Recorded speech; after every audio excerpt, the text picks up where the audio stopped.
is now going to be our next president.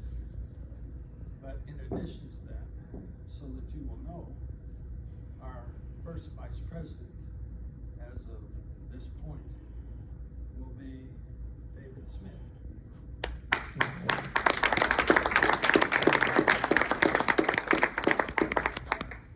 Second vice president will be Kathy Spinella.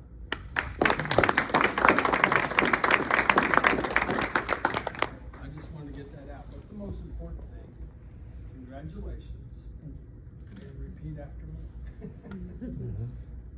Please hold our 106 Infantry flag in your left hand.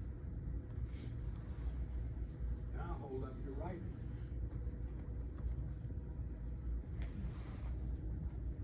Please repeat after me. I, your name, Henry LeClaire, do swear that I will uphold the traditions and glory of the 106th Infantry Division, that I will uphold the traditions and the glory of the 106th Infantry Division, in which I served. I will faithfully abide by the association bylaws. I will faithfully abide by the association bylaws. I will work in harmony with the board of directors and other officers. I will support the armed services of my country. You may lower your hand. With the power invested in me by the bylaws, I pronounce you president of the 106th Infantry Division Association for the year 23-24. Congratulations.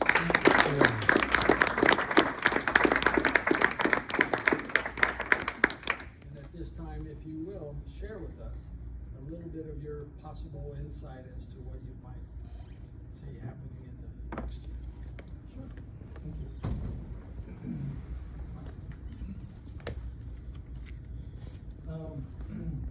I had a prepared speech, but I will deviate a little bit from it. This organization needs everybody's help. We need friends and family of the veterans to join in, learn, be curious. That's what we're here for. The newcomers, we welcome you. We hope you keep coming. This organization wants to keep going. I'd like to get into a little bit about why I'm here. I would like to thank the Board of Directors for giving me the opportunity to be a part of the 106th Infantry Division Association. Most of you know I'm the son of Private Henry LeClaire of the 422nd Company G, but I would like to share a little bit more about how I got here. My dad's parents immigrated from Lowell, Massachusetts from a small town called Tignish on Prince Edward Island in the Canadian Maritimes. They moved to Lowell, raised 9 children, 8 boys and 1 girl. Dad went off to war as an 18-year-old young man. He served honorably, was captured in the Battle of the Bulge, and was imprisoned at Stalag 4B in Mulberg, Germany.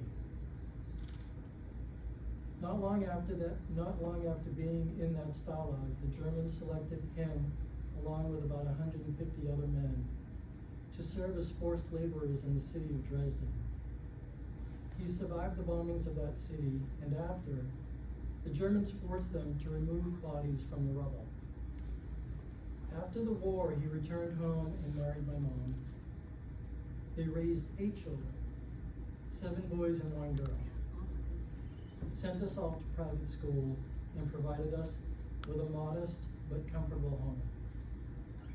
Their marriage would last 25 years, but sadly would come to an end. When I was 9, they divorced. Although I was troubled by my dad's departure from our home, I knew even then it was for the best.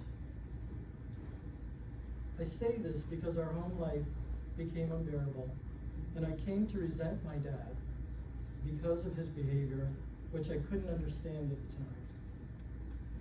I would see my dad on weekends, and in that time, our relationship started to mend. Sadly, in 1981, he passed away at the age of 56. He was 8 years sober, and I was 17. The day he passed away was the day of my stepfather's funeral. The loss of two of the most influential men in my life within a few days of each other shifted my axis. My life would never be the same. In later years, I would ask my older brothers, Dennis and Bob, for help in trying to understand the man I knew very little about. They were and continue to be an immense help. Back in 2014, I was having a conversation with my mother-in-law about our dads and their service, and she suggested I look into whether there were reunions for my dad's division. In 2015, Reese and I attended our first reunion in Charleston. At the reunion, the first family we met was the Shaner family.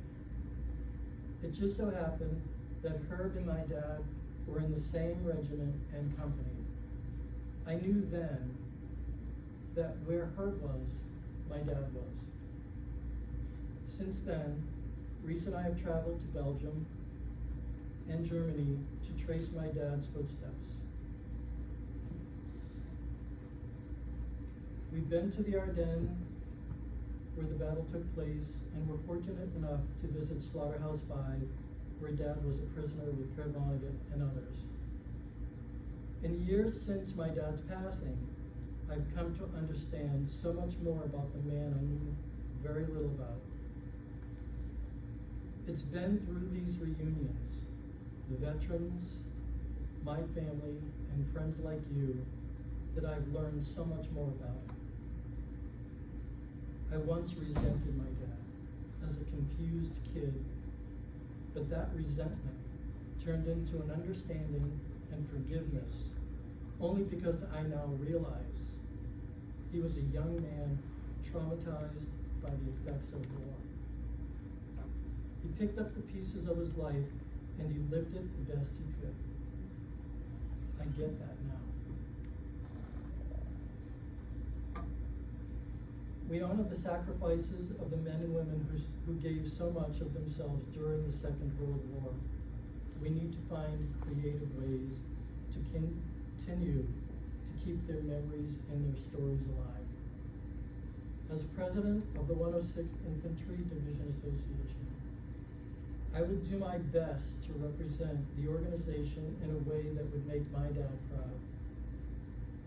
Thank you all, and a special thank you to Reese for his support and encouragement throughout this process. Thank you all.